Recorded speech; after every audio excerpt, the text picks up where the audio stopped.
8 questions and 1 emoji. Zhao Lusi's explosive response that silenced the internet. On the morning of October 3rd, while the entertainment industry was still swirling with rumors and speculation, Galaxy Cool Entertainment released what seemed to be a carefully calculated statement. The company firmly denied any allegations of contractual violations or illegal activity, assuring the public that it had always prioritized Zhao Lusi's physical and mental well-being. Especially, they emphasized, during her recent health struggles. They spoke like gatekeepers of goodwill. But their message, cloaked in corporate courtesy, was met with something no PR team could prepare for. Zhao Lusi unfiltered. Exactly 10 minutes after the statement went live, Zhao Lusi, one of China's most beloved actresses, struck back. Not with another vague hint. Not with silence. But with a full-throttle jaw-dropping post that set the internet on fire. She reposted the company's statement with a single emoji. The infamous green teacup, an unmistakable symbol among Chinese netizens for someone playing innocent while harboring ulterior motives. But that was only the beginning. What followed was a digital earthquake. 8 questions, 1 emotionally charged narrative, and a woman refusing to stay silent.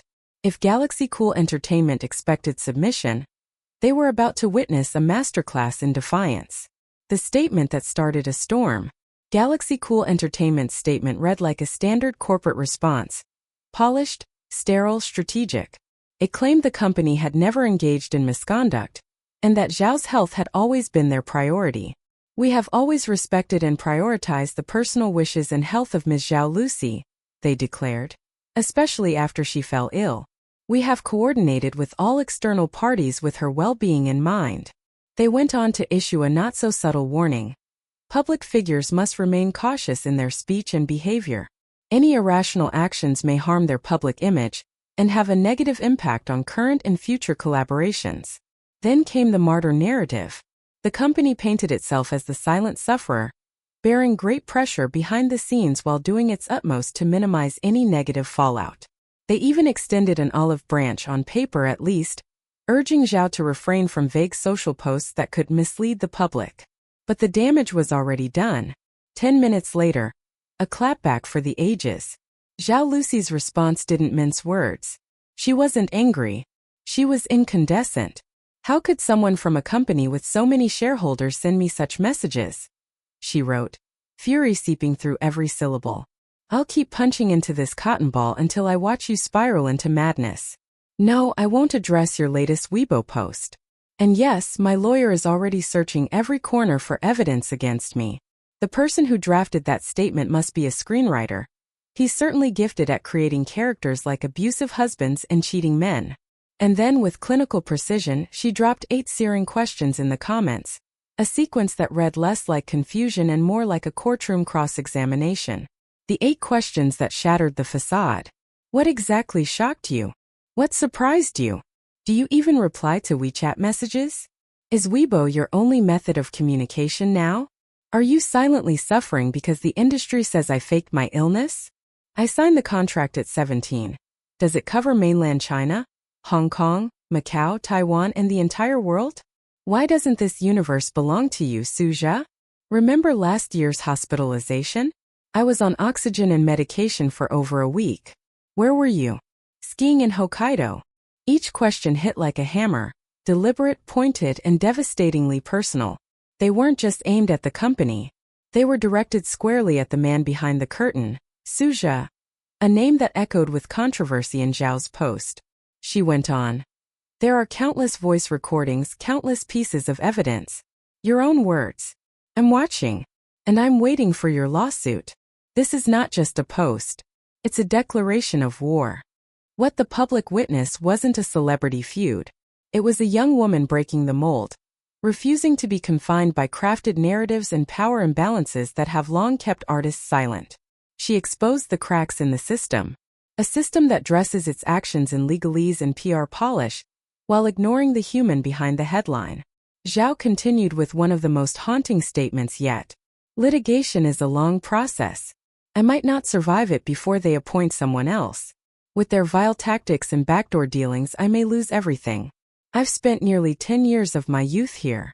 I can't imagine giving them another 10. I treasure every single day I'm alive. This wasn't just about contracts. This was about ownership of a life, a name, a voice. Context behind the rage. For fans and followers, Zhao Lusi's outburst wasn't entirely unexpected. Whispers of her poor health had circulated for months, as had murmurs of mistreatment from within her agency. But until now it had all been conjecture. Social media breadcrumbs leading nowhere. Now the puzzle pieces are clicking into place. Her claims hint at emotional manipulation, gaslighting, and perhaps years of contractual entrapment beginning when she was just 17. A teenager with dreams, navigating an industry that can chew up hope and spit it out as headlines. And the skiing accusation? That one struck hard. If true, it paints a disturbing picture of a management figure vacationing, while his artist battled illness in silence. It wasn't a throwaway detail. It was a metaphor for abandonment. The green tea emoji. Symbol or sword? The green tea emoji Zhao chose to accompany her repost wasn't just a snarky jab. It was an accusation wrapped in pop culture. Among netizens, it refers to someone who pretends to be sweet and innocent but harbors deceitful motives. By using it, Zhao wasn't just calling the company disingenuous. She was calling them manipulators. And the public heard her. Loudly. Comments flooded in. Support poured across platforms. Hashtags trended. Fans, fellow actors, and even journalists couldn't look away. Because something about her post felt different. Not rehearsed. Not polished. But real. What happens next? The next chapter will likely unfold in courtrooms and backrooms. Legal representatives on both sides will sharpen their arguments, and contracts will be dissected under fluorescent lights. But regardless of the legal outcome, Zhao Lusi has already won something far more powerful: control over her own story. She has shown a generation of young artists that silence is not a requirement for success. That defending your truth does not mean sabotaging your future. That emojis can be louder than official statements, and 8 simple questions can cut deeper than 1,000 press releases. For now she waits. Not as a damsel, not as a puppet, but as a woman who knows her worth. And in a world where the lines between power and publicity blur too easily, that might be the boldest act of all. Zhao Lusi didn't just clap back. She reclaimed the narrative. 1 emoji, 8 questions, and a truth too powerful to ignore.